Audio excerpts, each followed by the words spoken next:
What's going on YouTube? This is Mason AJ with the Aficionados. I'm here with... Hi, I'm Ray Chase. I wish I had such good coordination. Man, awesome. And once again, we're here at Anime Weekend Atlanta 8, also known as AEWA 2016. Now, this one's going to be a little bit different. I know I always say that because each interview should be a little bit different, but we got a lot of stuff to talk about. So, and we're going to just jump right straight into it. My man Ray here, okay, because if you guys watched the interview or listened to the interview per se, from yesterday, you know Max, you know, aka the voice of Satayama from One Punch Man, he name dropped Ray kind of hard, and he was looking like, yeah, you know, I do everything he know. Ray was nothing before it came to me. He can't see me. I'm just playing. But you actually play my second favorite character in the anime. Yeah. Mainly because, and I'm gonna front, you make him sound so devious. Like in the anime, he's all like, yeah, like that. But Puri Puri, like when I heard the English version, I was like, okay, you know what? I know I wouldn't want Puri Puri behind me in the shower, but now I really don't want to. Yeah, I mean, he knows that it's illegal to just have his way with young men. Mm-hmm. So what he does, the reason why he's Puri Puri Prisoner, is he puts himself in jail so that way he can have his way with as many men as he wants, and nobody's really gonna say anything. It's an between the lines sort of thing in the manga, but that is his MO. So right. Yeah, so, he's a good guy, right, but he's also kind of weird. when you're in the studio, like, cause I'm saying, you sound scary. I'm just being honest. Like you have me going like, so like when you're in the studio, what are some of the process that you do to like get into character, or are you just the type of person who's like, you know what, I got this, boom? No, it depends on the project. For Puri Puri specifically, that was one thing that I auditioned before there was an audition. I saw the character, I loved the character, I wanted him badly, and so I sent in I knew how we wanted to say. I just knew that there was only one voice, and it had to be my voice doing that thing. It had to be, and so I didn't work on it too much, but I did work on that audition. I spent about an hour on the Puri Puri Prisoner audition on my own, just coming up with content and stuff to put in there and dubbing it myself. And then I said, hey, when you guys are going to be casting for this, please consider this. And they did. And I had to re-audition again, do a formal audition, because you gotta do the formal way.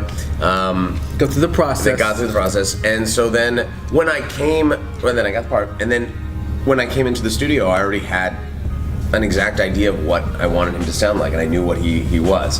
The only problem was when we recorded Deep Sea King, the voices were basically the same, and so there was a little bit of consternation in the booth of like, oh, wait a minute, these two guys sound very similar. But they are a little bit similar. Me and Keith did a little bit of re-recording to make sure that we didn't sound so much like each other. Although, granted, they are very similar characters. They both also have hearts on their chest. I didn't notice that until watching the dub. I was like, wait a minute, there's a thematic thing going on here. I didn't realize that. And even later on, where Puri Puri fights the aliens from space, where he was like, I remember this one time where I fought this one guy, Jig, and he was like, Dark Angel style, and like Dark Angel style is scary. And then when I watch it, like I'm you know what, I'm just gonna go ahead and admit this to you guys. I'm that stereotypical black guy who, like, cause I talk to the screen, and I'm like, yes, Puri Puri, I feel you. That's right, punch him in the face, and then like, you know, and then my friends will look like, Mason, calm down. I'm like, no, you'll understand. Puri Puri is going through something right now. You gotta let that stuff out. Yeah. But also speaking of going through some stuff right now, you actually just competed the King, well, not just competed because it just got released, but the Kingsglaive or Kingsglaive Final Fantasy anime movie, and also you're the main character in the video game. That's right. Now, correct me if I'm wrong. Did you also voice that character in the anime? There is no dub of the anime. There is no dub of the anime? No. Okay. I was expecting one to drop eventually, especially probably before Kingsglaive, but I ain't gonna front, I haven't seen it yet, so I've just skipped straight to Kingsglaive. Oh, gotcha. And I've already pre-ordered my copy, so you know, if you want to go ahead and, you know, sign out a little bit. You got it. But that was that character, I'm just gonna say it hit me. It hit me a little bit, because at first I was joking with it. It's like, oh, this is clearly Sasuke from Naruto. Yeah, of course, yeah. Although I think timeline-wise, Noctis did come first. When did Naruto come out? almost like 14 years ago. 14, okay. But I guess if we were going to argue about concept of everything else, but the thing I'm going to say this right now, the thing about Noctis stuff seems so far with following the trailers and everything that Sasuke has never done. I want Nox to win. Sasuke always felt like everything was handed him, but Nox, I'm like, yo, man, like, don't get me wrong, I might joke about your hairstyle a little bit, but Nox, like, we got to get through this. Yeah. And so I pitched to you, what was going from Puri Puri? What were some of the challenges with establishing that character? So yeah, that was the total opposite of Puri Puri. Right. I did not know how Noctis sounded from. Man, one day I'll share my audition from the original thing. But he's going. That's an Aficionado exclusive, just so you know.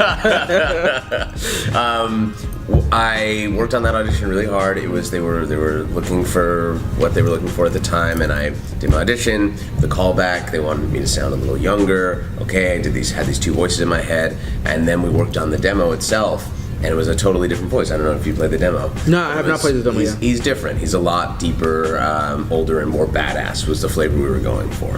And then that all changed once the actual game came. There was said, no, let's retool it. We want him to be more of a younger, more vulnerable type character, and that works much better for what the character eventually became. Right. So that was a year-long process of finding the voice. So in total contrast to Puri, where I knew what I was doing, Noctis, we were all figuring this out together. It was a huge collaborative effort. Being a collaborative effort, what was some of your favorite moments behind the scenes when you were recording the movie? Oh, the movie? The movie. The movie was only. Have you seen the movie? It's 2 hours long. I'm literally at the 1 hour and 28-minute mark. Great, excellent. Okay. I have maybe 11 lines, so don't worry about it. Okay. That was 2 sessions. That was 2 sessions. Yeah. But it was pretty easy. But maybe if you can't talk about this, so the same question, but apply it to the video game. Were there any like? Did you ever do a scene like, yo, you know what? I think this right here is my favorite. You can't. Yes. Oh yes. Ooh. Many times. And yeah, spoiler. All the best scenes are full of spoilers. Unfortunately. And we can't talk about it right now. You know, we're gonna have to set this up to do a follow-up interview after the game comes out. Sure. So then it goes like Final Fantasy After Dark. So like now we can like talk about the spoilers and everything else. Absolutely, yeah. But since I don't want to ruin it for people out there, and I also don't want to put you in a position with NDAs. Those are very powerful things. Hey, I'm used to it. Don't worry. Trust me. But let's switch gears a little bit. Let's talk about something that I've been looking forward to talk about, which was Justice League Dark, which is Entrigan. Okay. Yes, Entrigan and Jason Blood. Whoa, no. You should see the trailer. They made this really cool trailer with all the voice actors in it, and it was lucky. Even though I'm a nobody, that was lucky to be in with all the celebrities who did it. Because they got the real Constantine in it. They got some other guys. The real Constantine is like, okay, guys. Right. But yeah, that was a cool one. But my only animation work. Really? Yeah, I've never done anything else. That's the only one. But so with Entrigan, especially because for the most part he speaks in rhyme. Mm-hmm. You know, did you find yourself like I won't say stumbling, but did you find yourself like speaking in rhyme? And they'd be like, okay, now like I keep doing it. Like sometimes you get stuck. You know? I wish I was that talented. Unfortunately, no.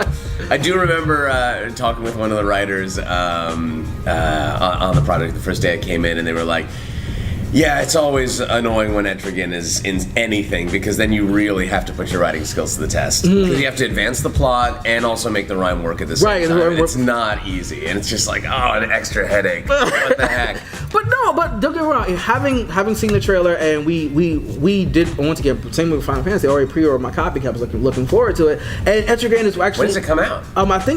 I believe, and correct me if I'm wrong on this. I believe off the top of my head, I think it comes out like November.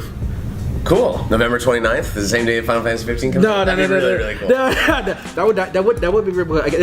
I could be wrong, because I saw it was available. Like pre-order. Yeah. When you get here, you'll let me know. But Entrigan, I love Entrigan from the comic book. I love Entrigan from the Batman anime. Well, not Batman anime series. The Justice League anime series, where he had a couple episodes with him and Batman, and them doing their thing and fighting with Morgana. And it was always. I always supremely imagine how hard it had to be, like from a writing perspective, but also from a racing perspective, with just like, how do you get these things to work? And then when you're sitting there listening to it, like, okay, like, it sounds cool, but you realize that someone had to put in hours and hours of time to not only get the pitch right, to get like the demon voice right, but also just to get the character in check. And I am talking way too much. Why should we letting you tell this entire story? See, you gotta stop me. You're doing a great job. You gotta stop me because I will go on a rant. Like I will take off. Yeah. I mean, remember that audition came in a long time ago, maybe like 2 years ago, and I usually go to Behind the Voice Actors has a really good little voice compare. So if you ever get a superhero character, I usually go there first to see like who voiced it before, what is it. They have like clips of everybody who's done it before from everything, and it's impressive for sure. It's a great tool for voice actors just to see what the general idea of the character is. So I usually look at that and see what other people have done with it, and because you don't also want to accidentally mimic someone. Have the conception of the character in your head, but they're looking for someone new. Otherwise, they just hire the guy they hired before.